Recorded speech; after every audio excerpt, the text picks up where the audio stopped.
Nuzvid triple ఐటీకి సంబంధించి మధ్యాహ్నం భోజనానికి సంబంధించి ఇవాళ పిల్లల్ని చూస్తూ ఉంటే నిజంగా బాధ అనిపిస్తూ ఉంది. ఇది ప్రజాశక్తి పేపర్లో 75 మంది విద్యార్థులకి అస్వస్థత, కలుషిత ఆహారమే కారణం. ఈయన చంద్రబాబు నాయుడు గారు పెట్టే ఫుడ్ విద్యార్థులు గట్ట కుళ్ళిన కోడిగుడ్లు అవి పెడతా ఉన్నారు. పిల్లలు కూడా మన పిల్లలు లాంటి వాళ్ళే కదండి. గవర్నమెంట్ స్కూల్లో చదివే పిల్లలు కూడా నీ మనవడు లోకేష్ గారు కొడుకు, ఆయనకిలాగే మనం కూడా ఆలోచన చేయాలి కదండి.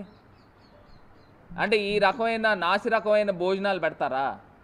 వాళ్ళేమో జ్వరాలు, విష జ్వరాలతో హాస్పిటల్లో జాయిన్ అవుతారా? పోనీ అలాగని చెప్పి హాస్పిటల్స్ ఏమన్నా అందంగా తీర్చిదిద్దుతున్నారా అంటే అది కూడా అధ్వానంగా ఉన్నాయి. హాస్పిటల్లోనంట, స్కూల్స్లోనంట పిల్లల్ని ఎలకలు కొరుకుతూ ఉన్నాయి.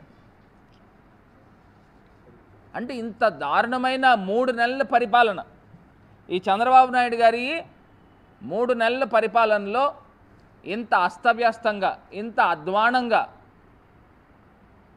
ఆంధ్రప్రదేశ్ రాష్ట్రాన్ని భయభ్రాంతులకి గురి చేస్తూ ఉన్నారు. నిన్న గుడ్లవల్లేరు ఇంజనీరింగ్ కాలేజ్లో మీడియాని ఎందుకు ప్రవేశపెట్టలేదు? మరి వాళ్ళు పిల్లలు చేసే ఆరోపణల్ని మాట్లాడించాలి కదా. వాళ్ళు పిల్లలు అంటే ఎవరండి? మా వైఎస్ఆర్సీపీ కార్యకర్తలా వాళ్ళు? కాదు కదా. వాళ్ళకి జరిగిన అన్యాయం గురించి మాట్లాడుతూ ఉంటే దాన్ని మొత్తం కప్పిపుచ్చే కార్యక్రమం చేస్తూ ఉన్నాడు.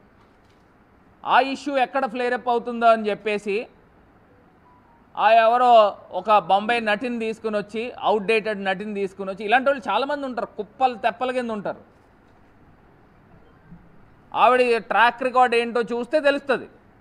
అదేదో పెద్ద స్పెషల్ ఫ్లైట్లో తీసుకొచ్చారట. ఎంత ఆశ్చర్యం వేస్తూ ఉంది.